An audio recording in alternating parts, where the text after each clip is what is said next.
Marxisert, CMSA nueva edición, Teresa Blanco. Editorial de Ciencias Sociales del Instituto del Libro, calle 19 NRO, 1002, Vedado, La Habana, Cuba. Nota a la edición. El nombre de George Lukács se ubica entre los teóricos más destacados del pensamiento marxista en nuestro siglo. Nacido en 1885, se forma bajo la influencia del pensamiento de George Simmel y Max Weber, y con este bagaje inicial aborda la problemática hegeliana y posteriormente la marxista. Lukács se vincula al movimiento revolucionario encabezado por Béla Kun que culmina en la formación de la efímera República de los Consejos en Hungría, en 1919. En 1923 minutos aparece Historia y Conciencia, de clase, publicada por la editorial Malik, de Berlín. Forma el texto un conjunto de ensayos breves que constituyen su obra más influyente y más controvertida. Historia y Conciencia de clase retorna a la cuestión de la validación de la relación objeto-sujeto en el sentido en que fue esbozada por Marx y que interviene en la creación misma del materialismo histórico. Y lo hace en el contexto de la problemática marxista madura, y vale decir de la problemática marxista-leninista, puesto que quehacer ha sido manejado por Lukács. Al decir retorna, se significa un hecho, el discurso sobre el tema en el periodo que media entre su tratamiento expreso por Marx 1845 y la preparación de la obra de Lukács. 1918 a 1922, se ha desenvuelto dentro de los límites de una teoría del conocimiento tradicional. En Historia y Conciencia de clase reaparece el nexo objeto-sujeto considerado en la medida en que trasciende la relación cognoscitiva monista a que había sido circunscrito y en su verdadera dimensión estructural y funcional dentro de la dinámica del sistema social. La posición de Lukács se enmarca en coordenadas estrictamente teóricas y ocurre en un momento de características muy especiales que no pueden dejarse de reconocer.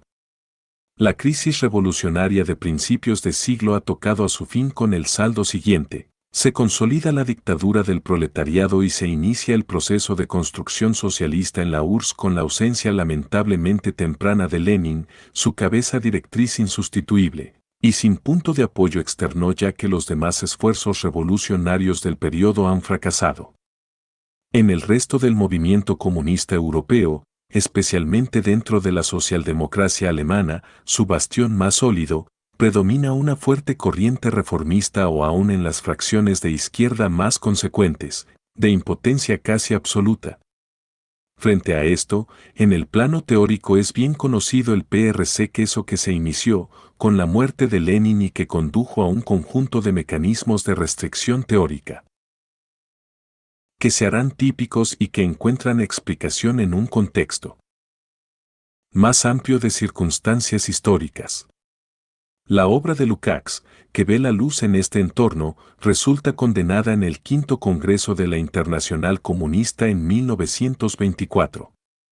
Por boca de Zinoviev conjuntamente con Marxismo y Filosofía de Karl Korsch, y le vale la expulsión del cese del Partido Comunista Húngaro. La condenación del libro y sus implicaciones inmediatas provocan en Lukács un efecto singular. A diferencia de otros teóricos marxistas de la época cuya producción tuvo un destino semejante, Korsch, Black, Lukács antepuso la defensa de su derecho de pertenencia oficializada al marxismo a la opción de abandonar el reconocimiento partidario para concentrarse en un quehacer teórico dentro de un marco ilusorio de libertades y de responsabilidades estrictamente personales. Lukács nunca dejó de militar en las filas del Partido Comunista y esto lo distingue definitivamente de Korsch, de Black a de otros contemporáneos. Desde 1930 hasta la liberación de Hungría vive y produce en la Unión Soviética. Sin embargo, el curso de su trayectoria teórica queda marcado por los hechos de 1924. No le vale su brillante ensayo sobre Lenin, que es a su vez una ratificación de criterios en el leninismo, como crédito para una posible rectificación de la sanción oficial. Desde entonces su centro de atención deriva cada vez con más acento de la problemática política y del proyecto de realización revolucionaria hacia los problemas de la creación artística y literaria a los que ya había dedicado trabajos de juventud. Desde su ensayo sobre Lenin, Lukács se aleja muy raras veces de la problemática estética y solamente en 2 ocasiones en empeños verdaderamente significativos. En el joven Hegel y los problemas de la sociedad capitalista, especie de saldo a una deuda de formación.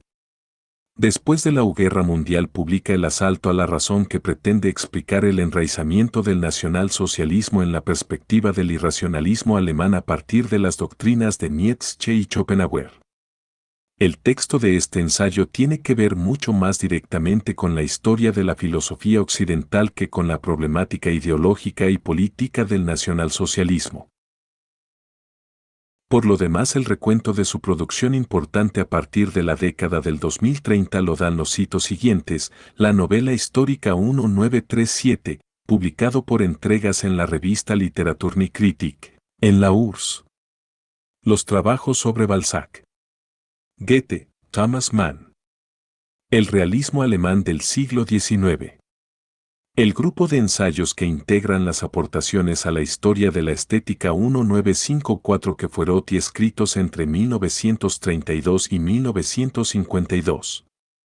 Los prolegómenos a una estética marxista, en que procura una fundamentación a su monumental estética, a la que parece haber decidido consagrar la última etapa productiva de su vida y que cuenta ya con 4 volúmenes publicados.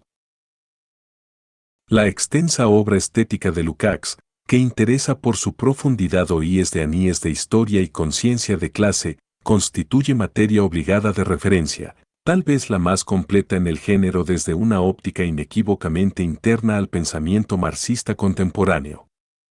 Subyace a la obra el esfuerzo más coherente que se ha llevado a cabo hasta hoy por racionalizar la afirmación de un realismo supuestamente inherente a la creación artística y literaria en el ámbito de las relaciones socialistas. Desde la edición original de Historia y Conciencia de Clase solo fue reeditada en 1957 en francés por Editions de Minuit, sin la autorización del autor. Recientemente fue publicada en italiano, esta vez con el consentimiento de Lukács, y con un prefacio que escribió a propósito en 1967 y en el que será necesario detenerse. A más de 40 años de distancia, Lukács critica el libro desde sus actuales posiciones. Se entremezclan en el texto del prefacio un conjunto de argumentos críticos que, si bien unos pueden resultar válidos, otros pueden estar sujetos a polémica. Sin embargo, se ha preferido la inclusión del mismo en esta edición para que el lector tenga los elementos de análisis que toda lectura rigurosa supone para una cabal comprensión de los valores perdurables que en la obra se encuentran, lo que motivan que la misma sea hoy nuevamente impresa. El editor. Prefacio. En un viejo escrito autobiográfico 1933, he definido la primera etapa de mi evolución como mi camino hacia Marx. Los ensayos reunidos en el presente libro caracterizan mis verdaderos años de aprendizaje del marxismo. Al recoger y publicar aquí los documentos más importantes de ese periodo, de 1918 a 19W, quiero subrayar precisamente su carácter de intentos, sin atribuirles en modo alguno un significado actual en la lucha presente por un marxismo auténtico. Esta puntualización es un imperativo de honradez intelectual si se tiene en cuenta toda la incertidumbre que hoy existe acerca de cuál es el que debemos considerar como núcleo fundamental y método permanente del marxismo. Por otro lado, cualquier esfuerzo para captar correctamente la esencia del marxismo puede tener una importancia documental, a condición de que se logre mantener una actitud suficientemente crítica, tanto con relación a esos esfuerzos como con respecto a la situación actual. Por consiguiente, los ensayos de este libro no ilustran solo los momentos de mi evolución personal, sino que muestran al propio tiempo las etapas de un camino más general, etapas que, una vez que se haya adoptado la suficiente distancia crítica, no carecen de significado también para comprender la situación actual y superarla. Como es natural, no me es posible caracterizar correctamente mi actitud de 1918 con respecto al marxismo sin remitirme brevemente a su prehistoria. En el esbozo autobiográfico que acabo de mencionar, he recordado que leí algo de Marx ya siendo estudiante de bachillerato. Más tarde, en 1908 aproximadamente, tomé en consideración también el Capital para dar un fundamento sociológico a mi monografía sobre el drama moderno. Me interesaba entonces sobre todo el Marx y sociólogo, que yo miraba a través de lentes metodológicas ampliamente condicionadas por Simmel y Max Weber. Reanudé mis estudios sobre Marx durante la Primera Guerra Mundial, impulsado esta vez por intereses filosóficos generales y bajo el influjo predominante, no ya de los estudiosos contemporáneos de las ciencias del espíritu, sino de Hegel. Naturalmente, aún esta influencia hegeliana era muy discorde. Por un lado, Kierkegaard había desempeñado un papel importante en mi formación juvenil en Heidelberg. En los últimos años de la preguerra me proponía incluso ocuparme de su crítica a Hegel en un ensayo monográfico. Por el otro, el carácter contradictorio de mis ideas sociopolíticas me inclinaba hacia el sindicalismo y sobre todo la filosofía de Sorel. Yo trataba de superar el radicalismo burgués, pero rechazaba teoría socialdemócrata, especialmente la de Kautsky, Owen Savy, guía espiritual de la oposición húngara de izquierda en la socialdemocracia, llamó mi atención sobre Sorel. Además, durante la guerra leí las obras de Rosa Luxemburgo. Todo esto daba como resultado una amalgama internamente contradictoria en la teoría, que se volvería decisiva para mi pensamiento en los años de la guerra y de la inmediata posguerra. Creo que si quisiéramos reconducir a un único denominador desde el punto de vista de las ciencias del espíritu, las patentes contradicciones de aquel periodo, para reconstruir una evolución espiritual orgánica e inmanente, nos alejaríamos de la verdad efectiva. Si se admite, en el caso de Fausto, que un mismo pecho puede albergar dos almas, ¿por qué no ha de ser posible reconocer la acción simultánea y contradictoria de tendencias espirituales opuestas en un mismo hombre, un hombre normal que pasa de una clase a la otra en el proceso de una crisis mundial? Yo por lo menos, en la medida en que puedo volver con la memoria a aquellos años, encuentro en mi mundo ideal de entonces tendencias simultáneas, por un lado, hacia la asimilación del marxismo y la activación política y, por el otro, hacia una constante intensificación de planteamientos caracterizados por un puro idealismo ético. La lectura de mis artículos de aquel periodo no puede sino confirmar esta existencia simultánea de contrastes netos. Si pienso, por ejemplo, en mis ensayos literarios de esa época, que no son ni muy numerosos ni muy importantes, encuentro que muchas veces el idealismo agresivo y paradójico que los matiza es superior al de mis primeras obras. Pero al mismo tiempo avanza también el proceso irrefrenable de asimilación del marxismo. Así, si yo veo en este dualismo desarmónico la línea fundamental que caracterizó las ideas de aquellos años, no se debe llegar por eso al extremo opuesto, a presentar una especie de cuadro en blanco y negro, como si una positividad revolucionaria en lucha contra la negatividad de las supervivencias burguesas agotara la dinámica de estas oposiciones. El tránsito de una clase a la clase que le es específicamente enemiga es un proceso muy complejo. Si me miro a mí mismo hacia atrás en el tiempo, veo que mi actitud con respecto a Hegel, mi idealismo ético, con todos sus elementos de anticapitalismo romántico, contenían sin embargo algo positivo para la imagen del mundo que surgía para mí de esa crisis. Desde luego, tuve primero que superar esas tendencias en tanto que tendencias dominantes, y aún codeterminantes, hasta que, modificadas varias veces radicalmente, se transformaron en elementos de una nueva imagen del mundo, ya unitaria. Es más, tal vez cabe afirmar aquí que mi propio conocimiento íntimo del mundo capitalista intervino en esta nueva síntesis como algo parcialmente positivo. Nunca incurrí en el error, que he observado en muchos obreros e intelectuales pequeñoburgueses, un error impuesto, en último análisis, por el mundo capitalista. Me ha preservado de ello el odio que se remonta al periodo de mi adolescencia, un odio lleno de desprecio hacia la vida en el capitalismo. Pero no siempre la confusión es el caos. Hay en ella tendencias que, si bien a veces pueden reforzar temporalmente las contradicciones internas, acaban sin embargo por hacerlas explícitas. Así, la ética representaba un estímulo hacia la praxis, hacia la acción, es decir, la política y por ende hacia la economía. Todo esto llevaba a una profundización teórica y finalmente a la filosofía del marxismo. Por supuesto, se trata de tendencias que habitualmente solo se desarrollan de una forma lenta y no homogénea. Ya durante la guerra, después de la Revolución Rusa, empezó a hacerse sentir una orientación de este tipo. Como oficero en el prefacio de la nueva edición, la teoría de la novela surgió cuando, todavía dominaba un estado de desesperación general. No debe asombrarnos, pues, el hecho de que en ella yo viera el presente, al estilo de Fichte, como una condición de contaminación total, ni de que cualquier perspectiva o solución resultara una vana utopia. Una perspectiva para el futuro se abrió ante mí en la propia realidad, solo con la Revolución Rusa, con el derrocamiento del zarismo y, con más razón, con el del capitalismo.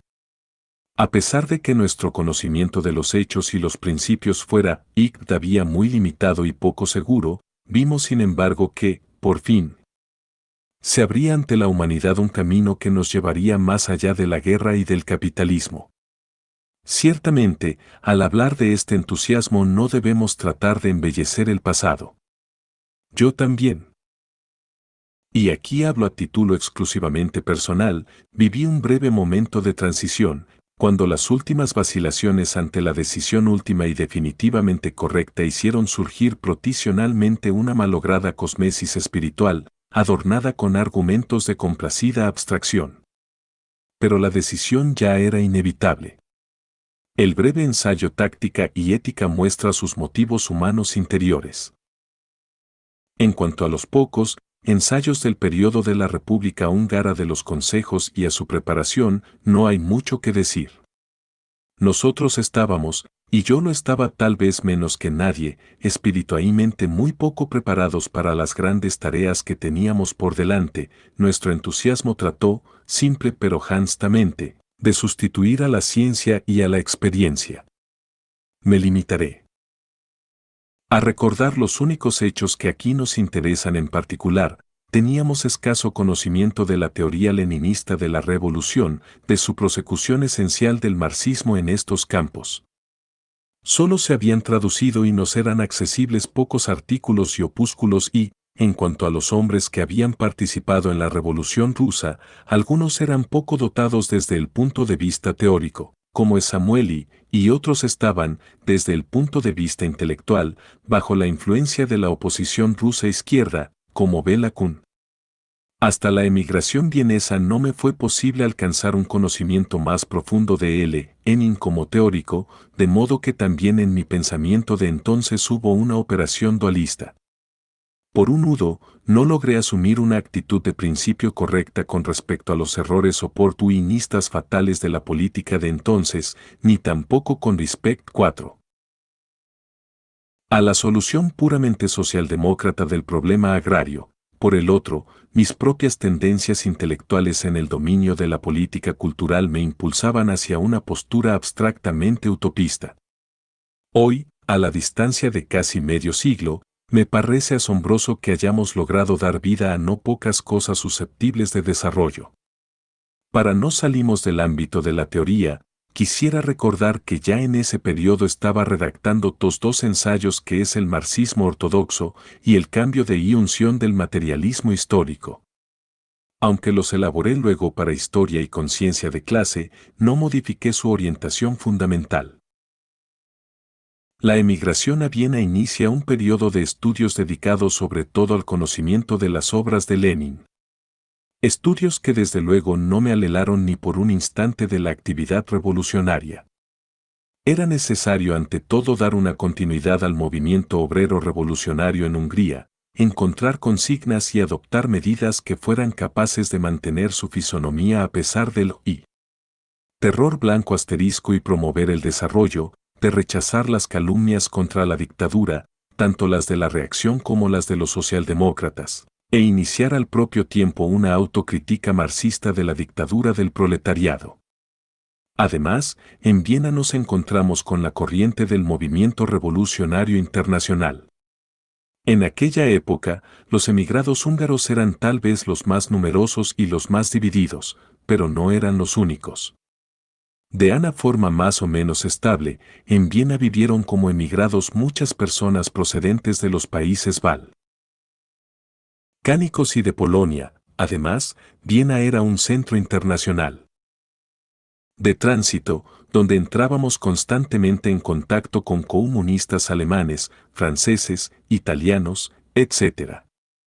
No debe extrañarnos, pues, que la revista Comunismus, surgida en esas circunstancias, se convirtiera por algún tiempo en el órgano principal de las corrientes de extrema izquierda en la Tercera Internacional.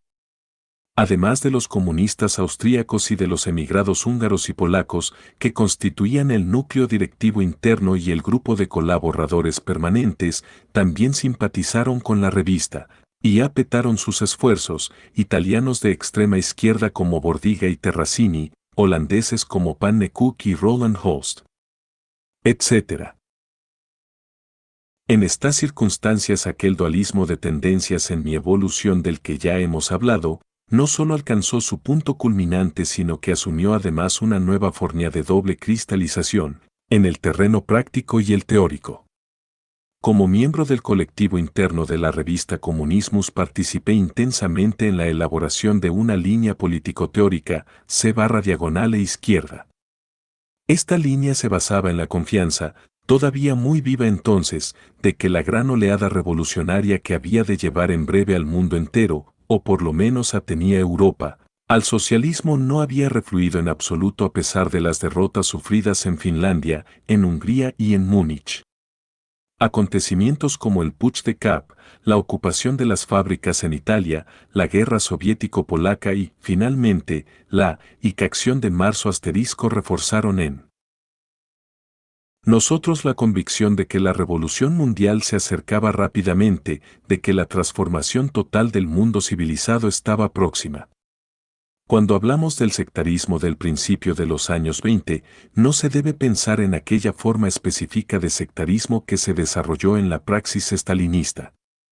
Este último se proponía ante todo poner a salvo de cualquier reforma las relaciones de poder ya constituidas y, por consiguiente, tenía un carácter conservador en sus objetivos y burocrático en sus métodos.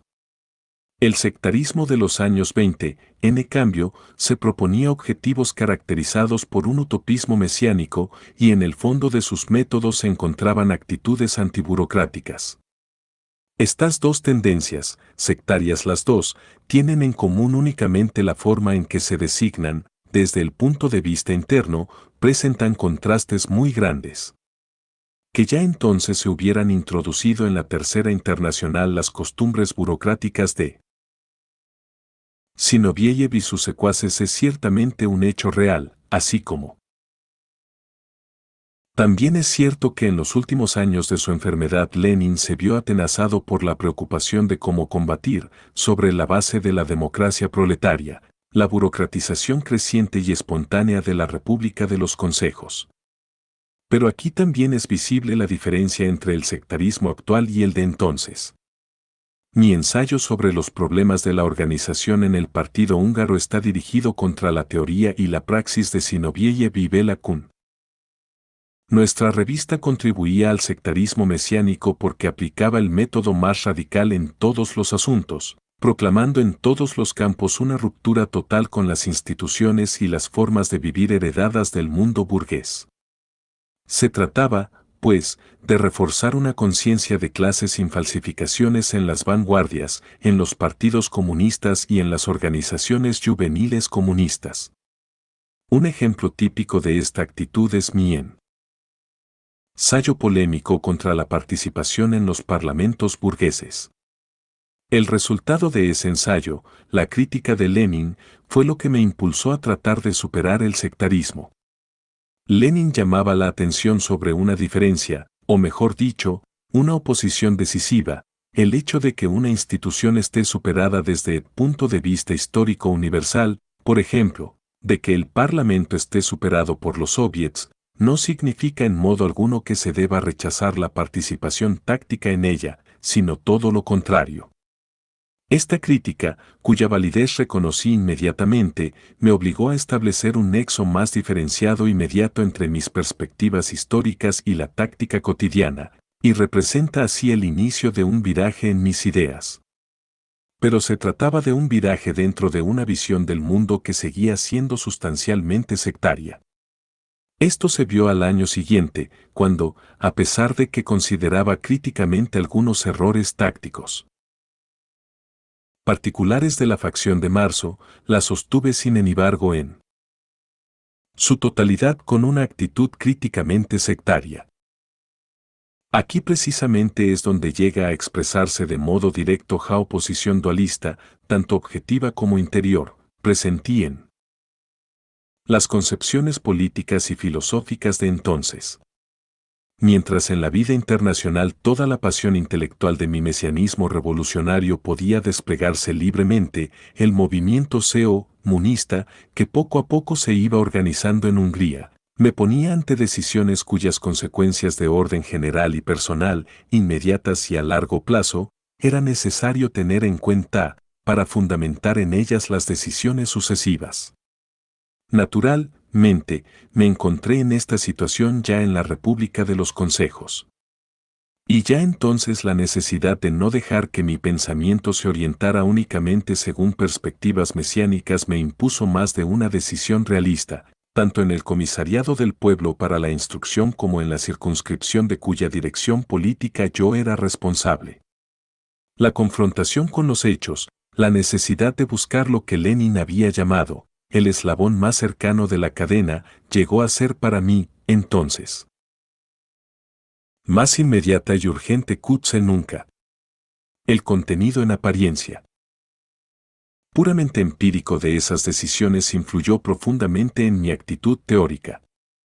Esta última tuvo que ajustarse a las tendencias y situaciones objetivas existentes si se quería llegar a una decisión correctamente fundamentada en principio. No se podía permanecer prisioneros de la inmediatez de los hechos, había que tratar constantemente de poner al descubierto las mediaciones, a menudo ocultas, que habían llevado a esa situación y sobre todo, prever cuáles situaciones surgirían probablemente de ella, para determinar la praxis sucesiva. La propia vida me sugirió entonces una actitud mental que a menudo contrastaba con mi mesianismo revolucionario utópico de marca idealista. El dilema se agudiza aún más por la presencia, en la dirección práctica del partido húngaro, de una corriente opuesta, una corriente sectaria del tipo burocrático moderno, es decir, el grupo del seguidor de Zinoviev, Béla Kun. En el plano puram teórico, hubiera podido refutar sus concepciones como concepciones falsamente de izquierda, pero en la práctica sus proposiciones solo podían combatirse con un llamado a la realidad cotidiana, que a menudo era muy prosaica y solo a través de mediandones muy amplias podía relacionarse con la perspectiva de la revolución mundial. Como me ha sucedido con frecuencia. También en ese caso tuve suerte, quien encabezaba la oposición contra Béla Kun era Eugen Landler, un hombre dotado de una inteligencia notable, sobre todo práctica, y también de una gran sensibilidad por los problemas teóricos, con tal de que estuvieran realmente ligados, aunque fuera indirectamente, a la praxis revolucionaria, un hombre cuya profunda actitud interior estaba determinada por su íntima compenetración con las masas. Su protesta contra los proyectos burocrático-aventureristas de Kun me conquistó inmediatamente y siempre estuve a su lado a partir del momento mismo en que se inició la lucha de fracciones.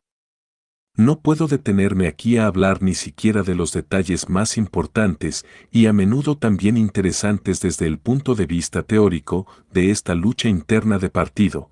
Quisiera recordar Sin embargo, que la escisión metodológica en mis ideas se profundizó y se transformó en una escisión teórico-práctica. En las grandes cuestiones internacionales de la revolución seguí sosteniendo las tendencias de extrema izquierda, pero como miembro del partido húngaro me convertí en adversario encarnizado del sectarismo de Kun. Todo esto se hizo evidente en la primavera de 1921. En relación con la línea húngara yo sostuve, de acuerdo con Landler, una política enérgicamente antisectaria, mientras que en el plano internacional y en el teórico era al propio tiempo un defensor de la Acción de Marzo. Esta simultaneidad de tendencias opuestas alcanzaba así su punto culminante cuando se agudizaron las divergencias en el interior del partido húngaro y con los primeros movimientos espontáneos de los obreros más radicales en Hungría.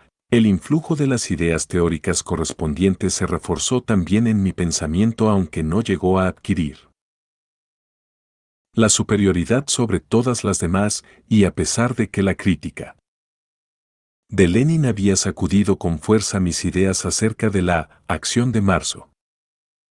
En este periodo de transición y de crisis interior surgió Historia y Conciencia de Clase, que redacté en 1922. Consistía, en parte, en elaboraciones de textos anteriores. A los escritos de 1918 se añadió el ensayo acerca de la conciencia de clase de 1920. Los dos estudios acerca de Rosa Luxemburgo, así como legalidad e ilegalidad, se incluyeron sin modificaciones sustanciales. Totalmente nuevos son solamente los dos ensayos más importantes e indudablemente de mayor envergadura, la cosificación y la conciencia del proletariado, y el estudio sobre las cuestiones organizativas. Para este último, el ensayo, Cuestiones organizativas de la iniciativa revolucionaria, escrito inmediatamente después de la Acción de Marzo y publicado en la revista Die Internationale en 1921, me sirvió como estudio preparatorio. Por consiguiente, desde el punto de vista literario, Historia y Conciencia de Clase representa la conclusión y la síntesis de aquel periodo de mi evolución que se inició en los últimos años de la guerra. Conclusión que ciertamente ya contenía en sí, por lo menos en parte, los primeros síntomas de un estado de transición hacia una mayor claridad, aunque esas tendencias no lograran desplegarse de modo efectivo. Esta lucha entre orientaciones opuestas, a propósito de las cuales no siempre se puede hablar de una victoria o de una derrota, hace más difícil hoy la tarea de evaluar y caracterizar de forma unitaria el libro. Pero se puede tratar por lo menos de poner de relieve sus motivos dominantes. Hay que observar ante todo que, en discordancia total con las intenciones subjetivas del autor, Historia y Conciencia de Clase representa objetivamente una tendencia en la historia del marxismo, tendencia que, a pesar de diferenciaciones notables en la fundamentación filosófica y en las consecuencias políticas, va dirigida contra los fundamentos de la ontología del marxismo. Pienso en aquella inclinación a interpretar el marxismo exclusivamente como teoría de la sociedad, como filosofía de lo social, y a ignorar o rechazar su posición con respecto a la naturaleza. Ya en los años anteriores a la Primera Guerra Mundial, esta tendencia estaba representada por marxistas de orientaciones diversas como Max Adler y Lunacharsky. En nuestros días se le encuentra, probablemente no sin una cierta influencia de Historia y Conciencia de Clase, sobre todo, en el existencialismo francés y en su ámbito ideológico circundante. Sobre este problema, mi libro asume una posición muy decidida. En varios pasajes se afirma que la naturaleza es una categoría social, y la concepción global del libro está orientada en el sentido de que solo el conocimiento de la sociedad y de los hombres que viven en ella es filosóficamente importante. Ya los nombres de los defensores de esta tendencia indican que no se trata de una verdadera corriente. Yo mismo conocía entonces a Lunacharsky solo de nombre y siempre he rechazado a Max Adler Pot, kantiano y socialdemócrata. Pero, si se mira más de cerca, se descubren algunos rasgos comunes. Es evidente, por un lado, que esta concepción materialista de la naturaleza conlleva una separación realmente radical entre la concepción del mundo burguesa y la socialista. Sustraerse a esta problemática significa atenuar los contrastes filosóficos y, por ejemplo, impedir una elaboración decidida del concepto materialista de la praxis. Por el otro, esta aparente superioridad de las categorías sociales repercute desfavorablemente sobre sus funciones cognoscitivas auténticas, bien su carácter peculiar, específicamente marxista, resulta atenuado y a menudo se disminuye inconscientemente su superación real del pensamiento burgués. En esta crítica, me limito naturalmente a historia y conciencia de clase, pero con eso no quiero, en modo alguno, sostener que esta divergencia con respecto al marxismo en otros autores de actitud análoga haya sido menos determinante. En mi libro repercute inmediatamente, introduciendo confusiones decisivas sobre la concepción de la propia economía que, en relación con el método, hubiera podido representar aquí el punto central. Es cierto que se intenta hacer inteligibles todos los fenómenos ideológicos a partir de su base económica, sin embargo, el ámbito de ICA y economía queda reducido, ya que se le sustrae su categoría marxista fundamental, el trabajo como mediador del intercambio orgánico entre la sociedad y la naturaleza. Pero esta es la consecuencia obvia de una actitud metodológica semejante. De ello se sigue que también se disuelven los más importantes y verdaderos pilares de la visión marxista del mundo y el intento de sacarlas. Últimas consecuencias revolucionarias del marxismo con extremo. Radicalismo sigue necesariamente sin una auténtica fundamentación económica. Sobra decir que también se disuelve aquella interacción que subsiste entre el trabajo considerado en sentido auténticamente materialista y la evolución de los hombres que trabajan. La gran idea de Marx, según la cual, la producción por la producción no significa otra cosa que el desarrollo de las FTIEG, 2As, y IP 4 PTIG 9S, GDIA, NAS, hipofende el desarrollo 4EAIG, T. Quesa de la naturaleza humana como fin en sí, se encuentra fuera del ámbito que historia y conciencia de clase se propone considerar. La explotación capitalista pierde este aspecto objetivamente revolucionario y no se comprende el hecho de que, exige desarrollo de las facultades del género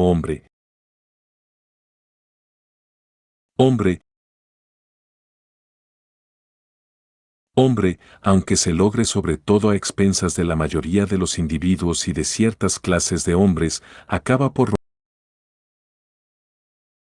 romper este antagonismo y por coincidir con el desarrollo del individuo, de modo que un grado más alto de evolución de la individualidad solo se alcanza al preinicio de un proceso histórico en el cual los individuos son sacrificados, teoría sobre la plusvalía. De este modo, la presentación tanto de las contradicciones del capitalismo como del revolucionamiento del proletariado reciben involuntariamente el acento de un subjetivismo dominante. Se reduce así y se deforma también el concepto de praxis, que es fundamental para este libro.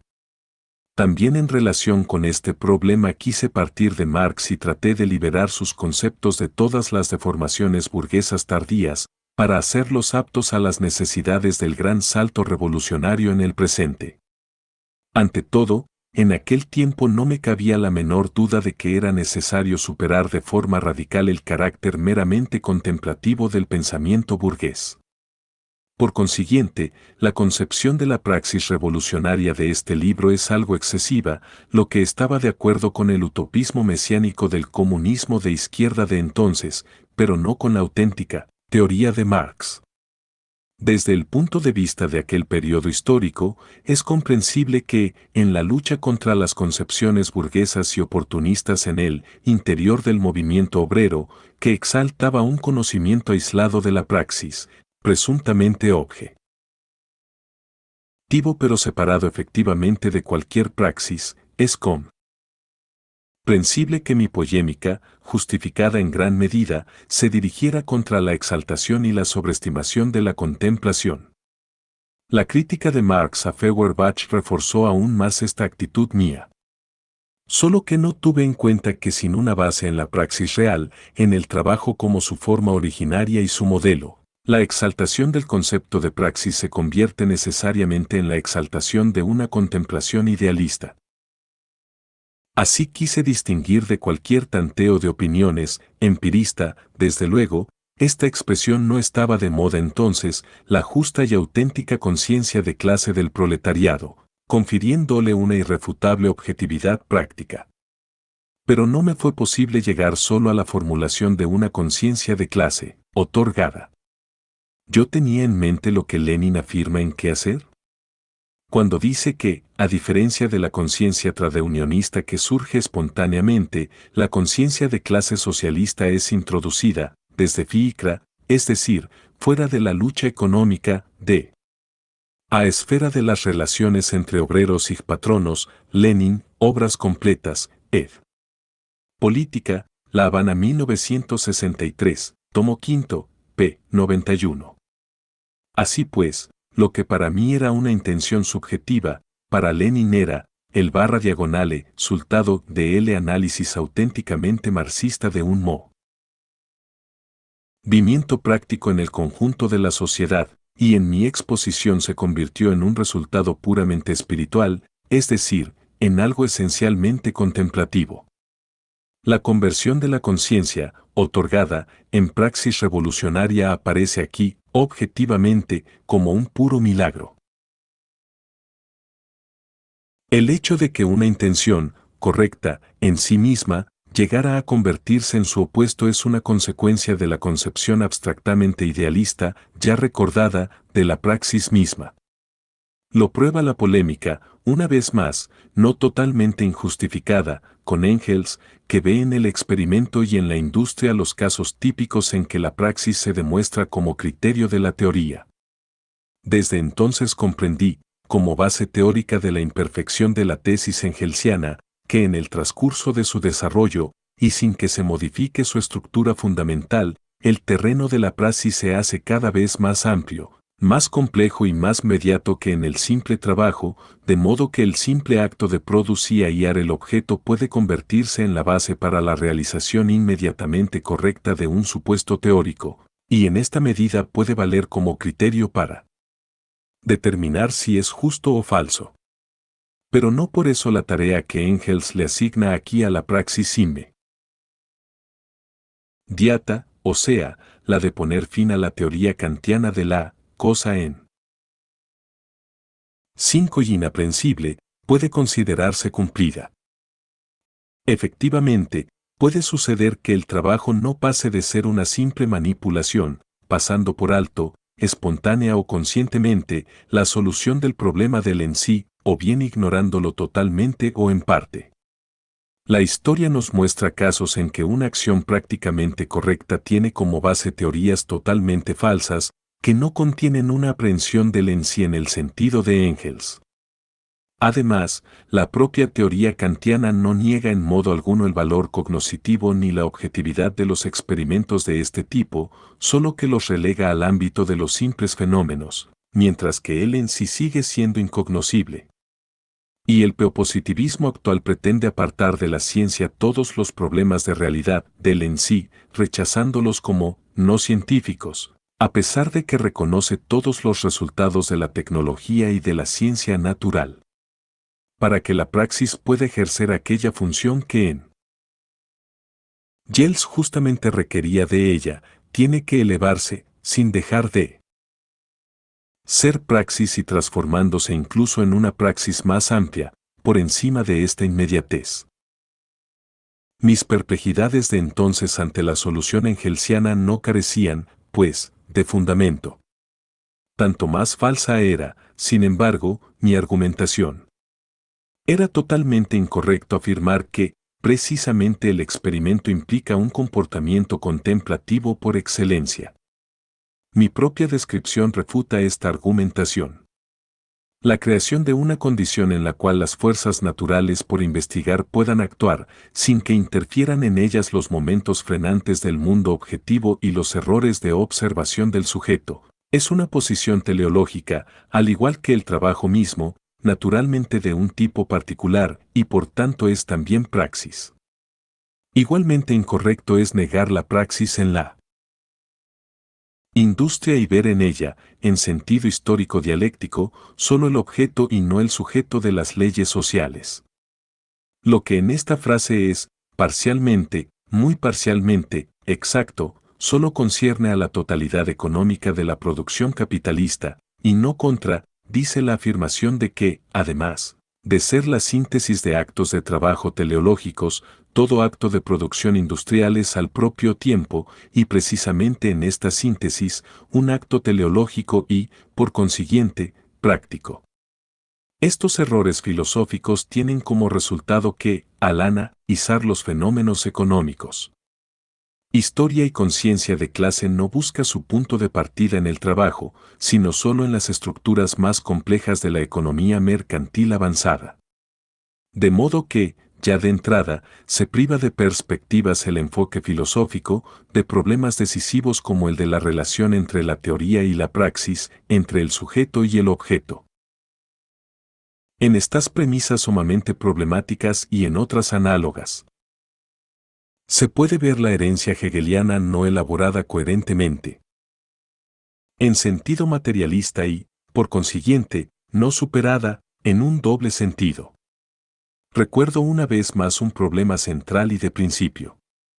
Historia y conciencia de clase tiene sin duda el mérito de haber devuelto a la categoría de la totalidad, categoría que la apariencia científica del oportunismo socialdemócrata había dejado caer en el olvido, aquel lugar metodológicamente central que siempre ha tenido en las obras de Marx. Yo ignoraba en aquella época que en Lenin actuaran tendencias análogas. Los fragmentos filosóficos se publicaron 9 años después de Historia y conciencia de clase. Pero también en este problema Lenin renovaba efectivamente el método de Marx, mientras que yo incurría en un exceso hegeliano, pues contraponía la importancia metodológica de la totalidad a la prioridad de la esfera económica.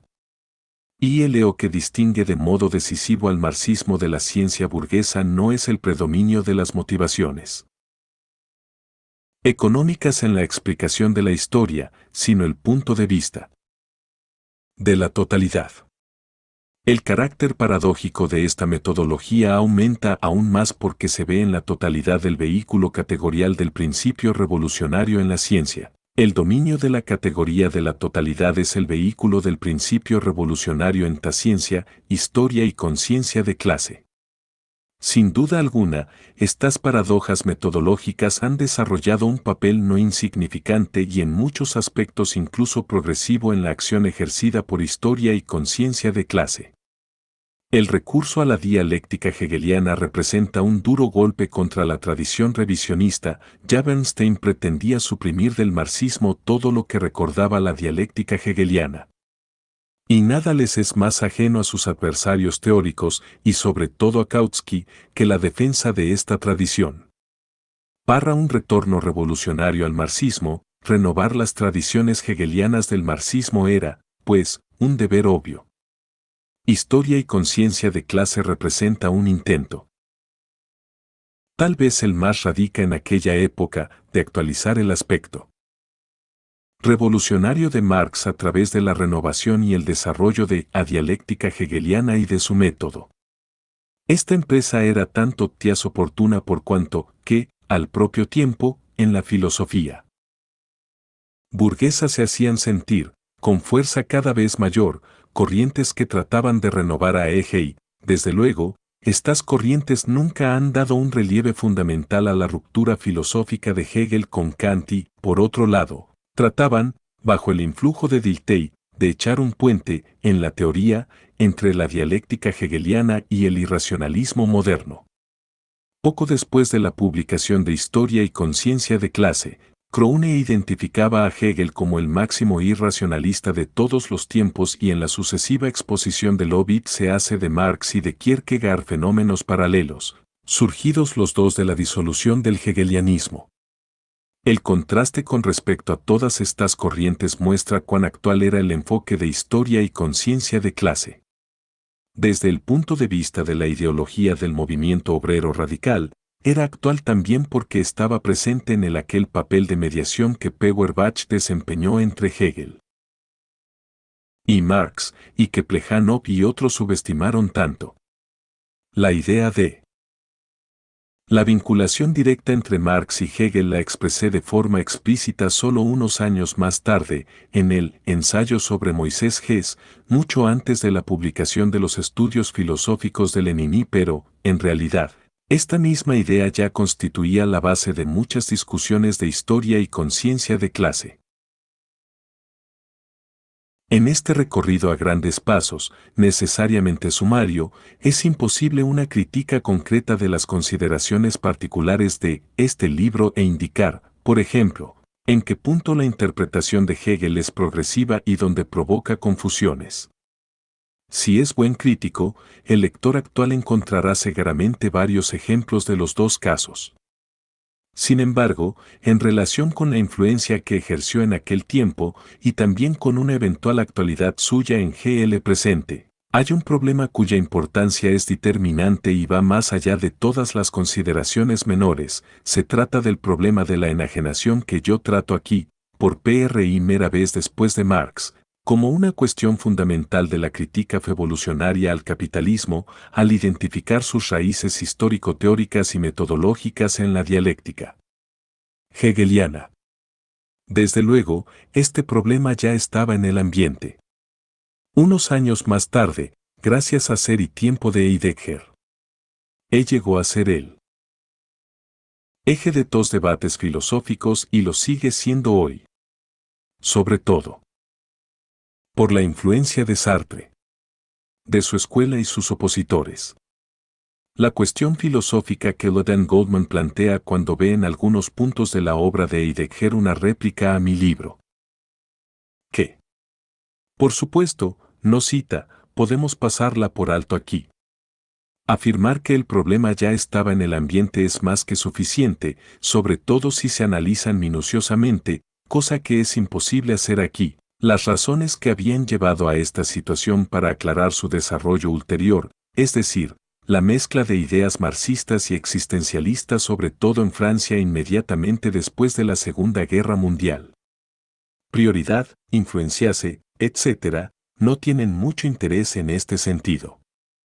Lo importante es que la enajenación del hombre como problema fundamental del tiempo en que vivimos fue reconocida y admitida, tanto por pensadores burgueses como proletarios, de orientación sociopolítica de derecha o de izquierda. Por consiguiente, historia y conciencia de clase ejerció una profunda influencia entre los jóvenes intelectuales. Conozco a muchos buenos comunistas que se adhicieron al movimiento precisamente por esta vía. No cabe duda de que el hecho de que fuera un comunista el que planteara este problema hegeliano marxista contribuyó en gran medida a hacer que el influjo ejercido por este libro rebasara con mucho los límites del partido. En cuanto al enfoque del problema mismo, hoy no es difícil ver que se mueve puramente en el espíritu de Hegel. Ante todo, su último fundamento filosófico lo constituye el sujeto-objeto idéntico que se realiza en el proceso histórico. Ciertamente, en Hegel surgió por motivos lógico-filosóficos, ya que el logro del máximo grado del espíritu absoluto en la filosofía, con la desaparición de la enajenación, con el retorno de la autoconciencia a sí misma realiza el sujeto-objeto idéntico. En historia y conciencia de clase, en cambio, este proceso debe ser histórico-social, culminando en el hecho de que el proletariado, en su conciencia de clase, alcanza este grado transformándose en sujeto-objeto idéntico de la historia. De este modo, efectivamente, Hegel resulta puesto nuevamente de pie. Diríase que la construcción lógico-metafísica de la fenomenología del espíritu ha encontrado en el ser y en la conciencia del proletariado una auténtica realización en el terreno ontológico, lo que a su vez da una fundamentación filosófica a la tendencia histórica del proletariado, la de echar las bases de la sociedad sin clases a través de su revolución, la de cerrar la prehistoria de la humanidad. Pero, en realidad, ¿el sujeto idéntico es algo más que una construcción puramente metafísica? A través de un autoconocimiento semejante, por muy justo que pueda ser y aún admitiendo que esté basado en el conocimiento del mundo social, es decir, ¿en un autoconocimiento tan perfecto puede efectivamente realizarse un sujeto idéntico? Es suficiente formular con precisión esta pregunta para ver que la respuesta ha de ser negativa. El contenido del conocimiento puede referirse al sujeto cognoscitivo, pero no por eso el acto del conocimiento pierde su carácter enajenado. En la fenomenología del espíritu, Hegel rechazó justamente la realización místico y racionalista del sujeto-objeto idéntico, la intuición intelectual de Schelling, y planteó la instancia de una solución filosóficamente racional del problema. Su sano sentido de la realidad hizo que su instancia no pasara de ser una instancia. Es cierto que su construcción general del mundo culmina en la perspectiva de su realización, pero nunca muestra de modo concreto, en su sistema, de qué forma pueda satisfacerse esta instancia.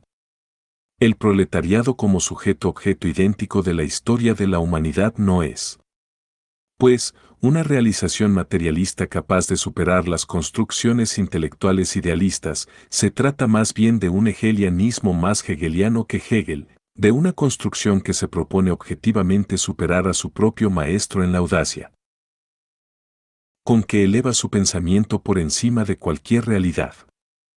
Esta prudencia de Hegel tiene su base intelectual en la audacia de su concepción fundamental.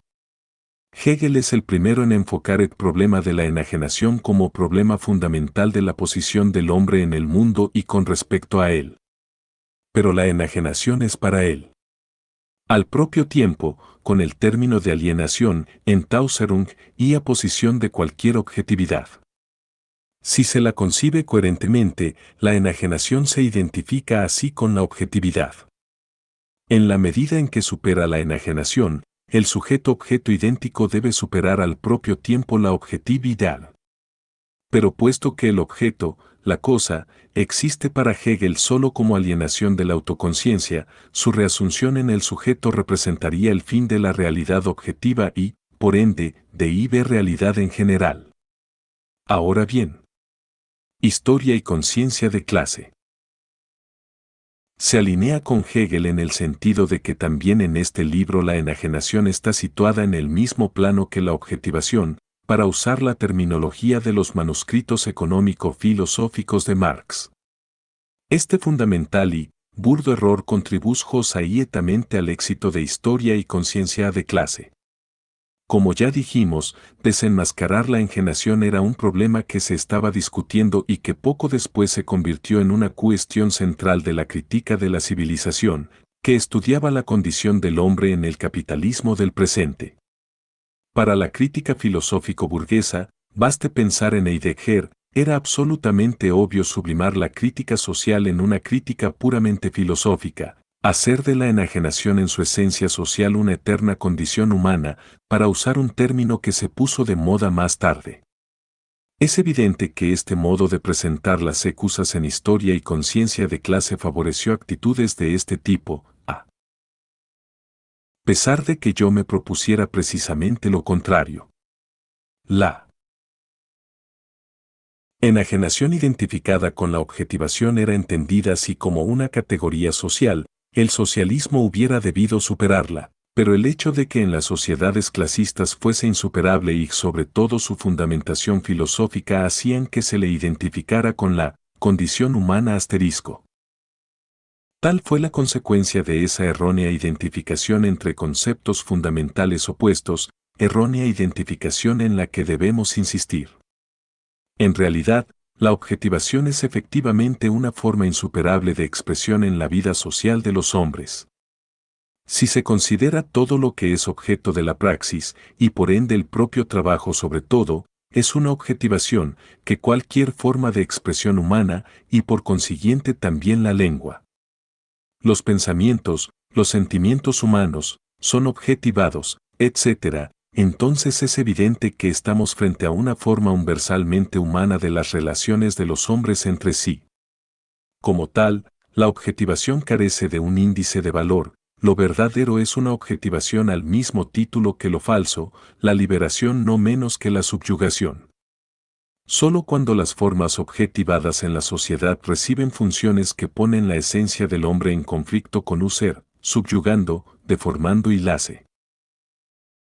Dando la esencia humana a través del ser social, solo entonces surge la relación objetivamente social de la enajenación y, como necesaria consecuencia, la enajenación interna con todos sus aspectos subjetivos. En Historia y Conciencia de Clase no reconocí esta dualidad. De ahí su concepción histótico-filosófica fundamental falsa y deformada. Notemos de paso que también el fenómeno de la cosificación, afín pero no idéntico, ni social ni conceptualmente, al de la enajenación es usado en el libro como sinónimo de esta. No es posible agotar en pocas líneas esta crítica a los conceptos fundamentales. Pero aun si nos limitamos estrictamente a las cuestiones centrales, hay que recordar brevemente la negación del carácter de reflexión en el conocimiento. Esta negación tenía dos motivos. El primero era la profunda aversión por el fatalismo mecanicista que actúa habitualmente en el interior de aquel materialismo mecanicista contra el cual protestaba apasionadamente. Una vez más, no sin justificación, mi utopismo mesiánico de entonces, el predominio de la praxis en mi pensamiento.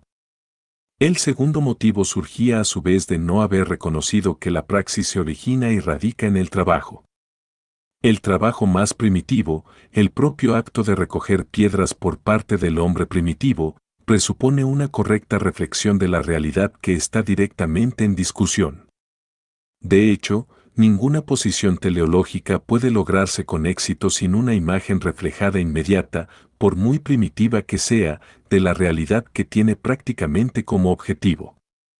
La praxis puede satisfacer la teoría y ser su criterio solo porque en su base se encuentra, ontológicamente, como presupuesto real de cualquier posición teleológica real, un reflejo de la realidad que se considera correcto.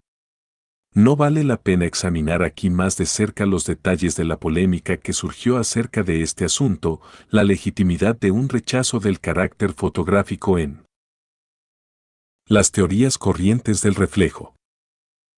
No creo que el haber hablado aquí exclusivamente de los aspectos negativos de historia y conciencia de clase esté en contradicción con mi convicción de que, en su tiempo y a su modo, la obra haya tenido alguna importancia.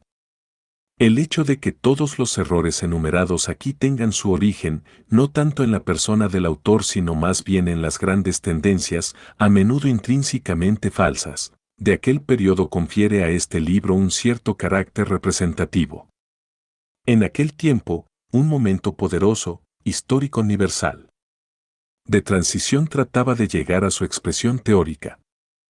Y cuando una teoría lleva a su expresión, si no precisamente la esencia objetiva de una crisis, por lo menos una típica posición con respecto a sus problemas de fondo, puede históricamente adquirir un cierto significado.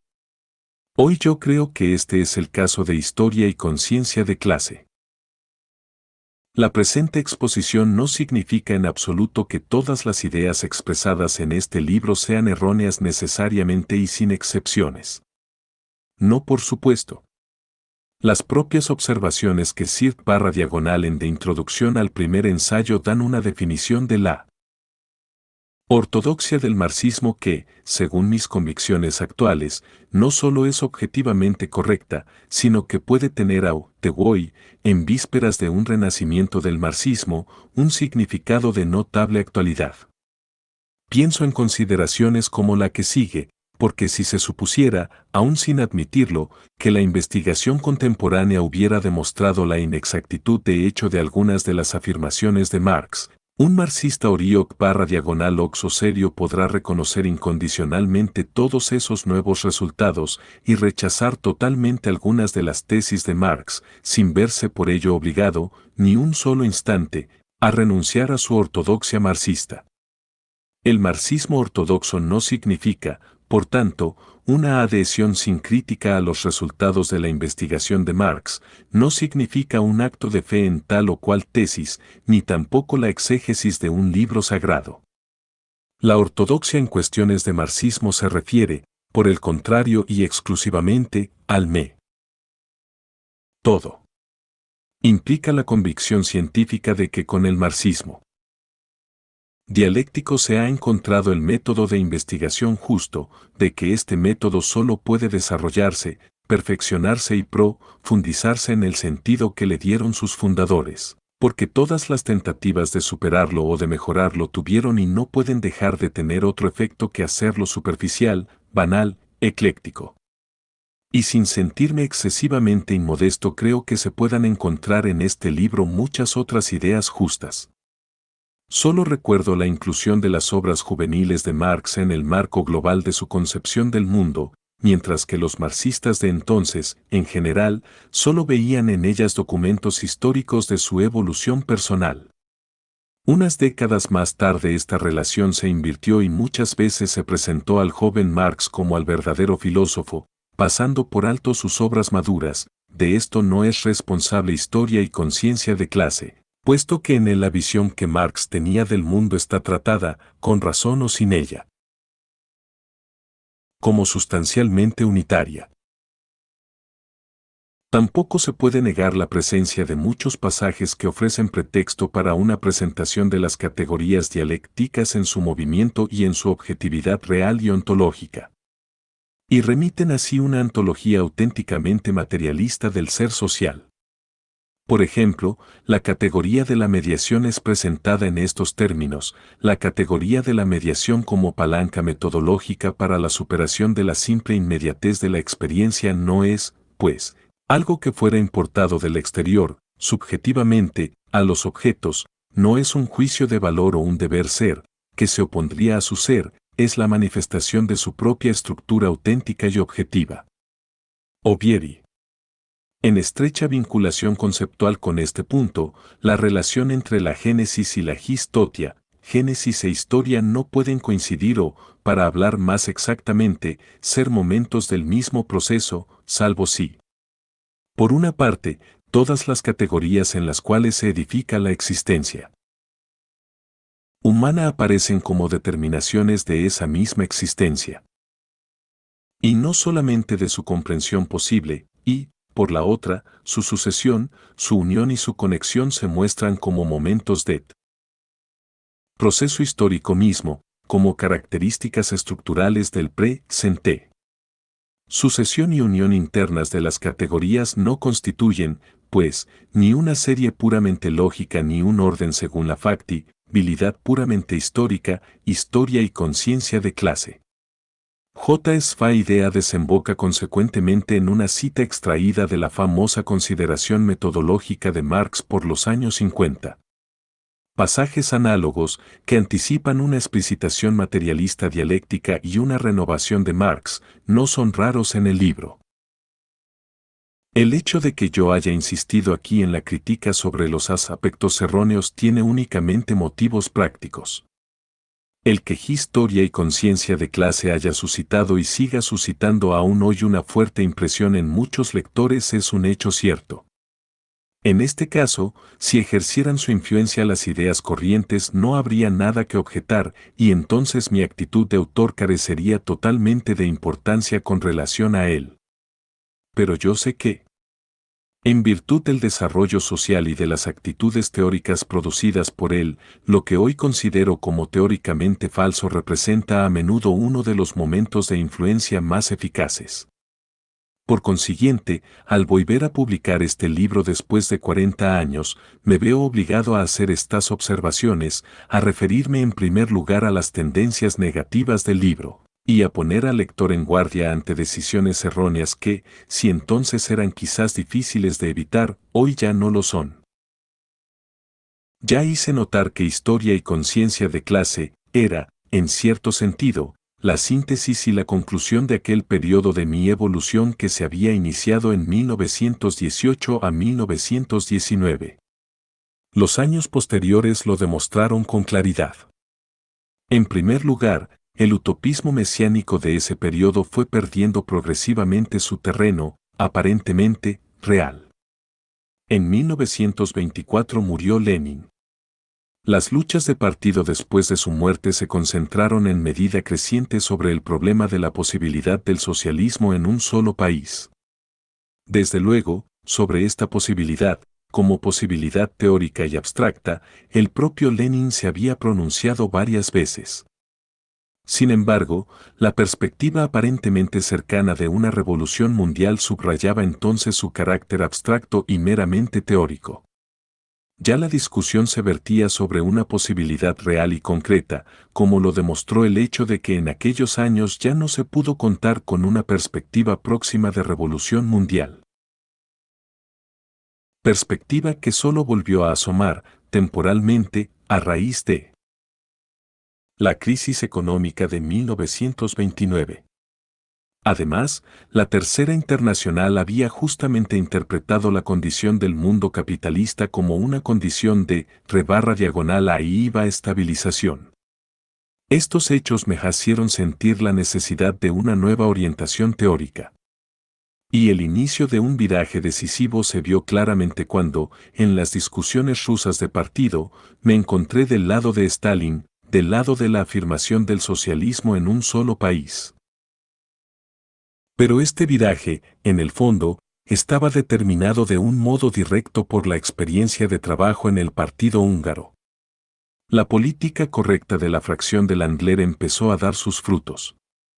El partido, que trabajaba en una estrecha ilegalidad, tuvo un influjo cada vez mayor sobre el ala izquierda de la socialdemocracia. De modo que en 1924 a 1925 se hizo posible su escisión y la fundación de un partido obrero radical, orientado en el sentido de la legalidad. Este último, dirigido ilegalmente por comunistas, se propuso como tarea estratégica la instauración de la democracia en Hungría, tarea que culminaba con la petición de la República, mientras que el Partido Comunista Ilegal mismo se atenía a la vieja consigna estratégica de la dictadura del proletariado. En aquel tiempo yo estaba de acuerdo, en el plano táctico, con esta decisión, pero quedaba sin resolver una serie de problemas relacionados con la justificación teórica de la situación que se había venido creando. Estas ideas comenzaron a minar los fundamentos espirituales del periodo entre 1917 y 1924. Se añadió el hecho de que la disminución del ritmo de la revolución mundial, que se había vuelto tan evidente, impulsaba necesariamente a buscar la cooperación con aquellos elementos sociales que estaban orientados de alguna manera hacia la izquierda, contra la reacción que se aproximaba y se reforzaba. Para un partido obrero legal y radical de izquierda en la Hungría de Horthy, esto era algo totalmente obvio. Pero también el movimiento internacional mostraba tendencias en este sentido. Ya en 1922 se verificaba la marcha sobre Roma y en los años posteriores Alemania reforzó el nacionalsocialismo y llegó a una creciente concentración de todas las fuerzas reaccionarias. Así, los problemas del Frente Unitario y del Frente Popular pasaron necesariamente a un primer plano y fueron discutidos a fondo, tanto desde el punto de vista teórico como estratégico y táctico. A este respecto muy pocas veces se podía esperar alguna orientación de la LLL internacional, cada día más fuertemente influida por Stalin. Esta osciló tácticamente entre derecha e izquierda, alternativamente. El propio Stalin intervino en el plano técnico, con resultados fatales, cuando definió, aproximadamente en 1928, a los socialdemócratas como hermanos gemelos de los fascistas. Se les cerraba así la puerta a cualquier frente unitario de las izquierdas. Aunque yo estaba del lado de Stalin en cuanto a la cuestión rusa central, esta actitud suya me chocó profundamente y contribuyó a alejarme gradualmente de las tendencias de extrema izquierda, no menos que la adhesión al trotskismo, hacia el cual asumí siempre una actitud de rechazo, por parte de la mayoría de las agrupaciones de izquierda dentro de los partidos europeos. Cuando, por ejemplo, en relación con Alemania de cuya política me ocupaba especialmente, me encontré en oposición con Ruth Fescher y Maslow. Esto no implicaba ciertamente ninguna actitud de simpatía para Brandler y Thalheimer. En aquel tiempo, yo buscaba un auténtico programa de izquierda que hubiera debido contraponer un tertium, por ejemplo en Alemania, a estos contrastes para llegar a una efectiva clarificación y a una toma de conciencia político-teórica. Pero, en ese periodo de transición, el sueño de esta solución teórico-política de las contradicciones no pasó de ser un sueño. Nunca logré encontrar una salida satisfactoria, aunque fuera para mí Soto, y por esta razón no me presenté nunca en ese periodo, ni en el terreno práctico ni en el teórico, en la escena internacional. Muy distinta era la situación en el movimiento húngaro. Landlet moría en 1928 y en 1929 el partido preparaba su segundo congreso. Se me confió la tarea de redactar el proyecto de las tesis políticas del Congreso. Esto me obligó a afrontar mi viejo problema a propósito de la cuestión húngara. ¿Puede un partido proponerse al mismo tiempo dos objetivos estratégicos distintos, en el plano legal, la república, en el ilegal, la república de los consejos? O bien, desde otro punto de vista, ¿puede una actitud con respecto a la forma del Estado ser el contenido de una finalidad meramente táctica, considerando así la perspectiva del movimiento comunista ilegal como el objetivo auténtico y la del partido legal como una mera medida táctica? Un análisis minucioso de la situación socioeconómica de Hungría me convenció de que Landler, en su momento, con la consigna estratégica de la República, había instintivamente tocado la cuestión central de una justa perspectiva revolucionaria para Hungría, aun en el caso de una crisis del régimen de Horthy, tan profunda como para producir las condiciones objetivas de un vuelco radical, no hubiera sido posible en Hungría un tránsito directo a la República de los Consejos. La consigna legal de la República debía, pues, ser concretizada en el sentido definido por Lenin en 1905. El de una dictadura democrática de los obreros y campesinos. Hoy para nosotros es más difícil entender cuán paradójica sonara entonces parecida consigna. Aunque el sexto Congreso de la Tercera Internacional había mencionado esta posibilidad como tal, se pensaba en general que, puesto que Hungría ya había sido en 1919 una república de consejos, este paso atrás sería históricamente imposible. No es este el lugar para detenernos sobre estas divergencias de opiniones, tanto más que el texto de esas tesis, por muy capaces que fueran de llevar a un viraje en relación con toda mi evolución sucesiva, ya no puede considerarse hoy como un documento teóricamente importante. Además, mi exposición era insuficiente, tanto en principio como desde el punto de vista de la concreción, porque para hacer aceptable su contenido principal yo había atenuado numerosos aspectos particulares presentándolos de un modo demasiado genérico. Pero aún así la cosa provocó escándalo en el interior del partido húngaro, el grupo decumbió en esas tesis el más puro oportunismo, y el apoyo de mi fracción fue bastante tibio.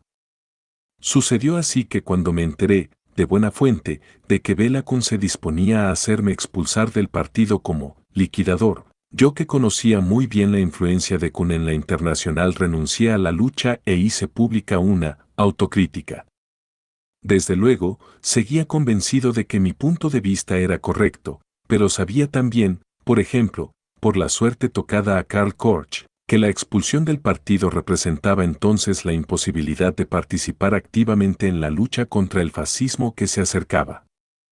Y redacté esa autocrítica para pagar mi entrada en una actividad de este tipo. Yakuti en tales circunstancias no quería ni podía trabajar en el movimiento húngaro. Cuán poco se tratara de una autocrítica efectiva lo demuestra el hecho de que el viraje en la actitud fundamental que se encontraba en la base de las tesis, aun sin haber recibido una expresión aún solo aproximadamente adecuada, constituyó a partir de ese momento el hilo conductor de mi actividad sucesiva, tanto práctica como teórica. Obviamente, desarrollar, por muy concisamente que sea, este punto certas hacerse del ámbito de estas consideraciones.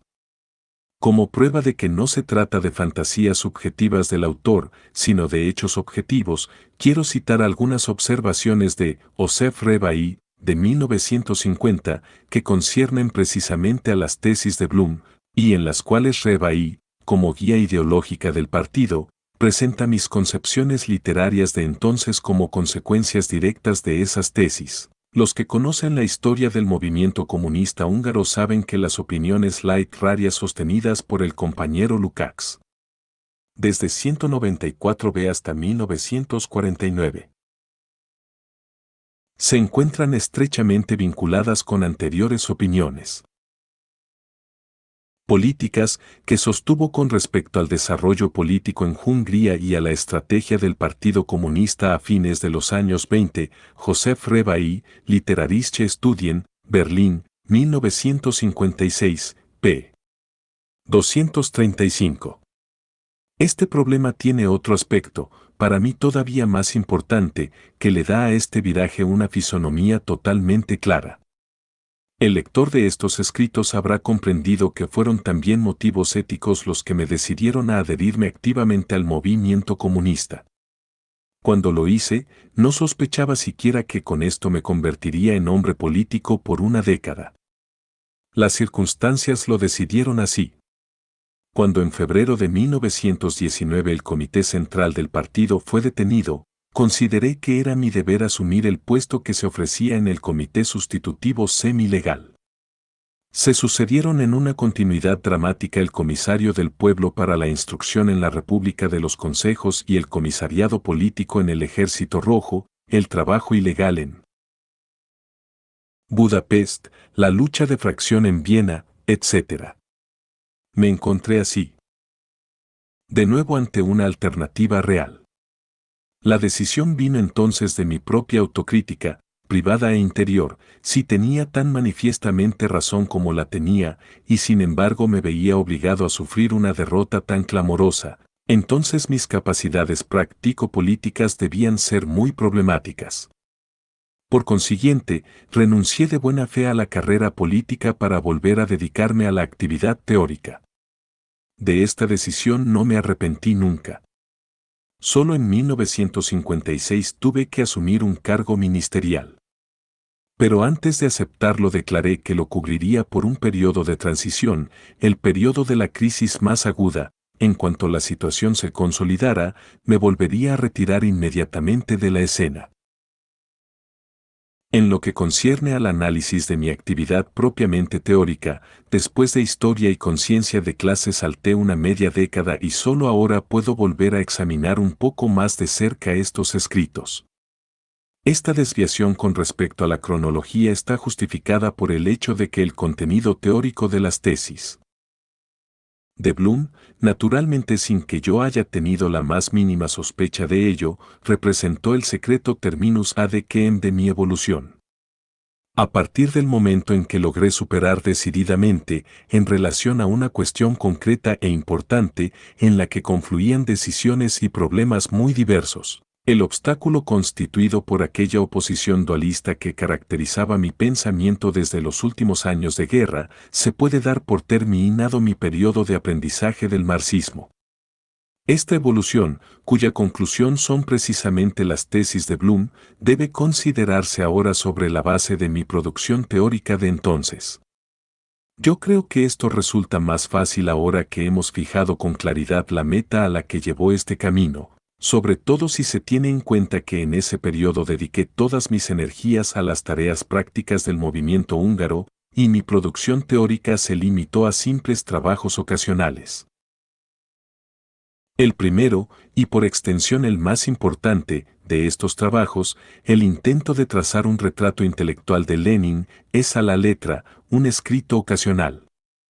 Inmediatamente después de la muerte de Lenin, mi editor me pidió una monografía sintética de él, acogí este estímulo y redacté esa breve monografía en pocas semanas. Con respecto a historia y conciencia de clase, representa un progreso, ya que el hecho mismo de fijar la atención sobre este gran modelo me ayudó a captar el concepto de praxis en una conexión más auténtica, ontológica y dialéctica, con la teoría.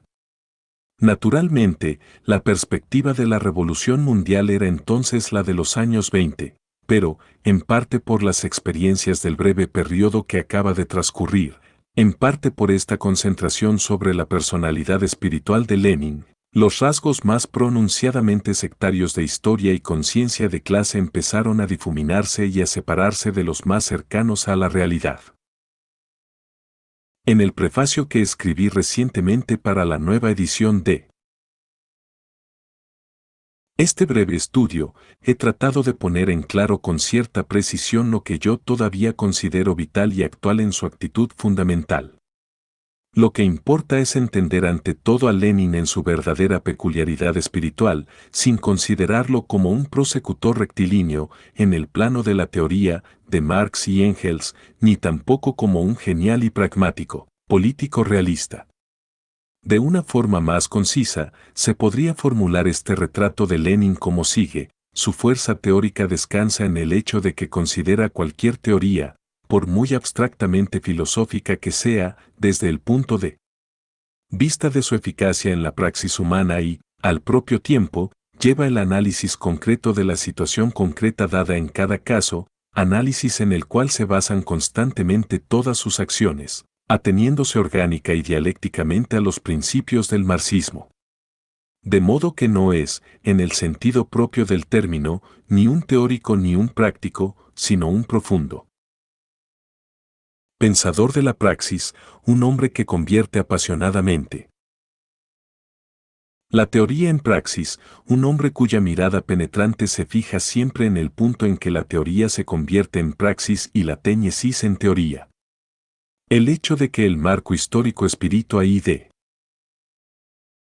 28 este viejo estadio mío, en cuyo ámbito se mueve esta dialéctica, lleve todavía en sí rasgos típicos del marxismo de los años 20, altera indudablemente algunos elementos de la fisonomía intelectual de Lenin, quien, sobre todo en los últimos años de su vida, desarrolló mucho más de lo que lo haga su biógrafo La crítica del presente, pero reproduce también sus lineamientos fundamentales de una forma correcta, ya que la obra teórico-práctica de Lenin es también objetivamente inseparable de los momentos preparatorios de 1917 y está asociada a sus necesarias consecuencias.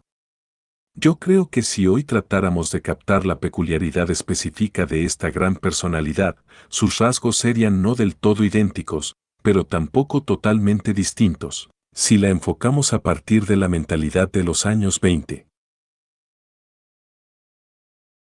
Todo lo que escribí en los años posteriores son trabajos ocasionales, no solo exteriormente, se trata, las más de las veces, de críticas, sino también desde un punto de vista interior, porque intenté aclarar mi propio camino futuro, en mi búsqueda espontánea de una nueva orientación, a través de la delimitación de las concepciones ajenas.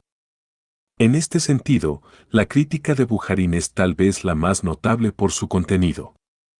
Para el lector de hoy, nótese que en 1925, cuando se publicó, Bujarin era, junto con Stalin, la figura más importante del partido ruso. Solo 3 años más tarde se verificó la ruptura entre los dos. El rasgo más positivo de esta crítica es la concretización de mis propias ideas en el campo de la economía y se pone de manifiesto sobre todo en la polémica contra la concepción muy difundida, tanto la del tipo comunista materialista vulgar como la del tipo burgués positivista, según la cual se debe ver en la técnica el principio decisivo, el principio objetivamente motor del desarrollo de las fuerzas productivas. Es evidente que de este modo se afirma un fatalismo histórico, una neutralización del hombre y de la praxis social, una acción de la técnica como fuerza natural, social, como ilegalidad natural asterisco. No solamente mi crítica se desarrolla en un plano históricamente más concreto de lo que sucede generalmente en historia y conciencia de clase, sino que además contrapone, en medida menor, al fatalismo mecanicista fuerzas contrarias que son características de una ideología voluntarista, mientras se trata más bien de mostrar en las propias fuerzas económicas el momento que, al desempeñar socialmente una función de guía, determina la propia técnica. Una actitud análoga caracteriza la breve crítica del libro de Wittfogel. Ambas exposiciones dejan que desear desde el punto de vista teórico, ya que en las dos el materialismo vulgar mecanicista y el positivismo son tratados indiferenciadamente como una corriente unitaria e incluso el primero se resuelve, en muchos aspectos, simplemente en el segundo. Más importantes son los ensayos sobre la revisión de las cartas de La Salle y de los escritos de Moisés Ges. En los dos prevalece la tendencia a dar a la crítica de la sociedad, al desarrollo social, una base económica más concreta de lo que haya podido hacer historia y conciencia de clase, a poner la crítica del idealismo, el desarrollo y prosecución de la dialéctica hegeliana al servicio de los nexos así adquiridos. Llegaba así, como el joven Marx de la Sagrada Familia en su crítica a los presuntos superadores idealistas de Hegel, a la idea de que tales tendencias presumen subjetivamente que van más allá de Hegel, pero objetivamente representan un simple retorno al idealismo subjetivo de Fichte. Por ejemplo, el hecho de que la ilosolia de la historia de Hegel no vaya más allá de la exhibición del presente en su necesidad corresponde también a los motivos conservadores de su pensamiento, y eran indudablemente elementos de un impulso subjetivamente revolucionario los que, en la filosofía fichtiana de la historia, presentaban el presente como una época de total contaminación entre el pasado y un futuro filosóficamente y presuntamente cognoscible. En la crítica de La Salle afirmo que este radicalismo es puramente pretencioso, que en el conocimiento del movimiento histórico real la filosofía hegeliana representa un nivel más alto que el de la fichtiana, ya que la dinámica de la mediación histórico-social objetivamente intencionada, objective intentionierte, que produce el presente, está construida de modo más real, menos ideal que la remisión al futuro de Fichte. La simpatía de La Salle por este tipo de ideas procede en su visión global puramente idealista del mundo, se opone a ese más acá que debía derivarse coherentemente de un decurso histórico económicamente fundado. Para poner de relieve la distancia que separa a Marx de La Salle, mi ensayo cita la afirmación de este último, sacada de un coloquio con Marx: si no crees en la eternidad de las categorías, tienes que creer en Dios. Esta enérgica denuncia de los elementos filosóficamente retrógrados del pensamiento de La Salle representaba entonces, al propio tiempo, una polémica teórica contra las corrientes de la socialdemocracia que, en contraste con la crítica que Marx ejerció con respecto a La Salle, trataban de hacer de este último el fundador con igual mérito de la concepción socialista del mundo. Sin referirme directamente a ella, combatí esta tendencia al aburguesamiento. También esta intención contribuyó a hacerme llegar, en relación con determinadas cuestiones, más cerca del Marx auténtico de lo que logró hacer historia y conciencia de clase. Mi ensayo sobre la primera recolección de los escritos de Moisés Ges no tenía esta misma actualidad política. Precisamente porque me había guiado por las ideas del joven Marx, tanto más intensa se hacía sentir la necesidad de definir mi posición con respecto a los teóricos del ala izquierda contemporáneos de Marx, en el proceso de disolución de la filosofía hegeliana y con respecto al verdadero socialismo, a menudo directamente ligado a este contexto. Este intento contribuyó también a impulsar aún más enérgicamente a un primer plano las tendencias hacia la concretización filosófica de los problemas de la economía y de su desarrollo social. Por supuesto, aquí también sigo considerando a Hegel de la misma forma aerifica, al igual que Historia y Conciencia decíase, el ensayo sobre Ges toma como punto de partida la pretendida identidad entre objetivación y enajenación. El progreso con respecto a la concepción precedente resulta en una paradoja. Por un lado, sitúa en primer plano, contra La Salle y los jóvenes hegelianos radicales, aquel enfoque de Hegel que presenta las categorías económicas como realidades sociales. Por el otro lado presenta una actitud decidida contra el aspecto no dialéctico de la crítica feuerbachiana de Hegel. Este último punto de vista conduce a la afirmación, ya subrayada, de una vinculación directa entre Marx y Hegel, mientras que el primero lleva a determinar con más precisión la relación entre economía y dialéctica. Así, por ejemplo, en relación con la fenomenología, se insiste en la acentuación del momento inmanente en la dialéctica económico-social de Hegel con respecto a la trascendencia de todo idealismo subjetivo. También la enajenación es entendida de modo tal que no es ni una figura intelectual ni una realidad execrable, sino la forma de existencia inmediatamente dada por el presente como momento de transición hacia su superación de sí en el proceso histórico. Perfeccionaba así, en el sentido de la objetividad, el punto de vista relativo a la inmediatez y a la mediación en el proceso de desarrollo de la sociedad expuesto en historia y conciencia de clase. El aspecto más importante de estas ideas consiste en que culminan en la instancia de un nuevo tipo de crítica que ya busca explícitamente un vínculo directo con la crítica de la economía política de Marx. Una vez descubierto, en principio, lo que había de erróneo en todo el enfoque de historia y conciencia de Siase, esa tendencia asumió la forma de un programa de análisis minucioso de las vinculaciones filosóficas entre la economía y la dialéctica, análisis que ya fui esbozando al comienzo de los años 30, en Moscú y en Berlín, con la redacción de mi libro sobre el joven Hegel, terminado solo en octubre de 1937. Ahora, 30 años después, trato de llegar a un efectivo dominio de esta problemática en la antología del ser social en la que estoy trabajando.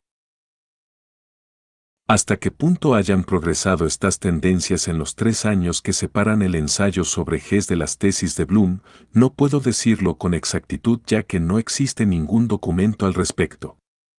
Pero me parece muy probable que el trabajo práctico de partido, en el que se presentaba constantemente la necesidad de análisis económicos concretos, haya sido estimulante también desde el punto de vista económico teórico. De todos modos, en 1929 se verificaba el gran viraje ya mencionado, representado por las tesis de Bloom, y en 19 vatios, cuando mis ideas ya habían cambiado en este sentido, inicié mi colaboración científica en el Instituto Marx Engels de Moscú. La suerte me favoreció entonces con 2 hechos inesperados. Pude leer el texto, ya totalmente descifrado, de los manuscritos económicos filosóficos y conocí a M. Lifshitz. Este encuentro marcó el inicio de una amistad destinada a durar toda la vida. Con la lectura de Marx todos los prejuicios idealistas de historia y conciencia de clase se derrumbaron de un solo golpe. Por supuesto, lo que me sacudió en el plano teórico. En aquella circunstancia hubiera podido encontrarlo también en los textos de Marx que había leído anteriormente. Pero el hecho es que no ocurrió así, porque evidentemente esas obras las había leído desde el principio según una interpretación hegeliana, y un impacto de esa naturaleza solo podía producirse con un texto totalmente nuevo para mí. Naturalmente, debo añadir que en aquel tiempo ya había superado, en tas tesis de Bloom, las bases político-sociales de este idealismo.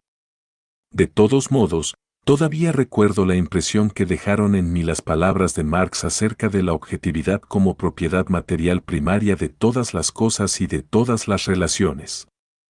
Todo esto está ligado, como ya dije, a la comprensión de un hecho, que la objetivación es un modo natural, positivo o negativo, de dominio humano sobre el mundo, mientras que la enajenación es un tipo particular de objetivación que se realiza en circunstancias sociales determinadas.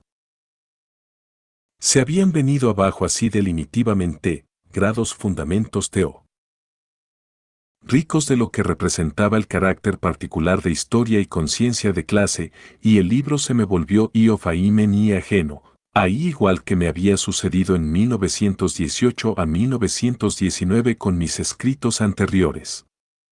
De pronto vi claramente que, si quería realizar aquellos elementos teóricos que tenía ante mí, debía volver a empezar desde el principio. En ese periodo, Hubiera querido poner por escrito también para el público esta nueva actitud mía, pero de inmediato no lo pude hacer y mientras tanto el manuscrito se perdió. Esto no me preocupó mucho en aquel momento, vivía en aquella atmósfera de entusiasmo y fermento que es propia de un nuevo inicio. Pero también comprendí que todo esto adquiriría un significado únicamente sobre la base de nuevos estudios, más amplios, que todavía tenía que recorrer muchos caminos indirectos para llegar a adquirir una disposición interior que me permitiera exponer, de una forma científica y adecuada desde el punto de vista marxista, lo que en historia y conciencia de clase se habían causado por una vía equivocada. Ya mencioné a uno de estos caminos indirectos, se trata de aquella vía que conduce desde el estudio de Hegel. Y más allá del proyecto de una obra sobre la economía y la dialéctica, hasta mi intento actual de una ontología del ser social. Paralelamente con esto, surgía en mí el deseo de valorizar mis conocimientos en los campos de la literatura, del arte y su teoría, con vistas a la edificación de una estética marxista. Nacía así mi primer trabajo en común con Lifshitz. Nuestros numerosos coloquios nos convencieron de que aún los mayores y más capacitados entre los marxistas, como Plejánov y Mering, no habían captado con suficiente profundidad el carácter ideológicamente universal del marxismo y no habían comprendido, por consiguiente, que Marx se proponía también la tarea de construir una estética sistemática sobre una base materialista dialéctica. No es este el lugar para ilustrar los grandes méritos, filosóficos y filológicos, de Lifshitz en este campo.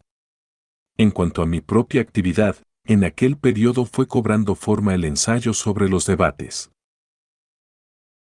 entre Marx, Engels y Lassalle acerca del Sickingen, ensayo en el que se ponen claramente de manifiesto, desde luego, únicamente en relación con un problema particular, i.o.s. lineamientos de esta concepción, que, después de una fuerte resistencia, sobre todo por parte del sociologismo vulgar, se impuso mientras tanto en amplios círculos marxistas. Ulteriores noticias sobre este punto no son pertinentes aquí. Solo quisiera subrayar que el viraje filosófico general en mi pensamiento que he ilustrado aquí llegó a su clara expresión durante mi actividad de crítico en Berlín, 1931 a 1933. Lo que me interesaba principalmente no era solo el problema de la mimesis, sino también, en la medida en que criticaba ante todo las tendencias naturalistas, el de la aplicación de la dialéctica a la teoría del reflejo. Porque en la base de todo naturalismo hay, desde el punto de vista teórico, la reflexión fotográfica de la realidad.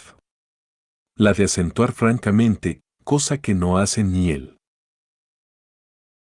marxismo vulgar ni las teorías burguesas. La oposición entre el realismo y el naturalismo es una premisa insustituible de la teoría dialéctica de la reflexión, y por ende también de una estética en el espíritu de Marx. A pesar de que no pertenezcan estrictamente al ámbito de los temas tratados aquí, estas observaciones me parecen oportunas, aunque no fuera más que para explicar el sentido y las motivaciones del viraje que representó en mi producción la comprensión de que los fundamentos de historia y conciencia de clase eran falsos y por qué considero este punto como la conclusión de mis años de aprendizaje del marxismo y de mi evolución juvenil. Solo me falta añadir pocas observaciones en relación con mi autocrítica. Ya celebérrima, de historia y conciencia de clase. Empezaré por confesar que siempre he sido sumamente indiferente con respecto a mis trabajos espiritualmente superados. Un año después de la publicación de El alma y las formas escribí a Marguerite Sussman una carta donde le agradecía su crítica a mi libro, afirmando que se me había vuelto completamente ajeno, en su totalidad y en su forma. Lo mismo me ocurrió con teoría de la novela y con historia y conciencia de clase. En 1933, cuando llegué a la Unión Soviética y se abrió ante mí la perspectiva de una actividad fecunda, el papel de oposición de la revista Literatum y Kritik entre 1934 y 1939 en el plano de la teoría de la literatura es universalmente conocido, mediante la necesidad táctica de tomar públicamente distancia con respecto a historia y conciencia de clase, para que la efectiva lucha contra las teorías oficiales y semioficiales de la literatura no resultara perturbada por ataques en los cuales el adversario hubiera tenido la razón, según mis propias convicciones, por muy mezquinos que fueran sus argumentos. Se comprende que para poder publicar una autocrítica tuve que someterme a las reglas del lenguaje que dominaba entonces. Fue este el único momento de adaptación en esta declaración. Se trataba, para mí, de pagar mi entrada en una ulterior lucha de liberación, la única diferencia con respecto a la precedente autocrítica de las tesis de Bloom es que consideraba y francamente sigo considerando todavía a Historia y Conciencia de clase 33 como una obra intrínsecamente fracasada. Asimismo sigo considerando justo que aún más tarde, cuando de las debilidades de este libro se hicieron palabras de moda, me defendiera contra una identificación con mis intenciones efectivas. Las 4 décadas que han transcurrido desde la primera publicación de Historia y Conciencia de clase, las modificaciones ocurridas en las condiciones de la lucha para adquirir el auténtico método marxista, mi propia producción durante este periodo, todo esto permite tal vez tomar una actitud menos francamente unilateral. Naturalmente, no es tarea mía averiguar en qué medida ciertas tendencias de historia y conciencia de clase, correctamente entendidas, hayan producido algo justo, algo que remita al futuro tanto en mi actividad como en la de otros. Hay aquí toda una problemática cuya solución puedo tranquilamente remitir al juicio de la historia. George Lukács. Budapest, marzo de 1967/diagonal. ¿Qué es el marxismo? ¿Ortodoxo?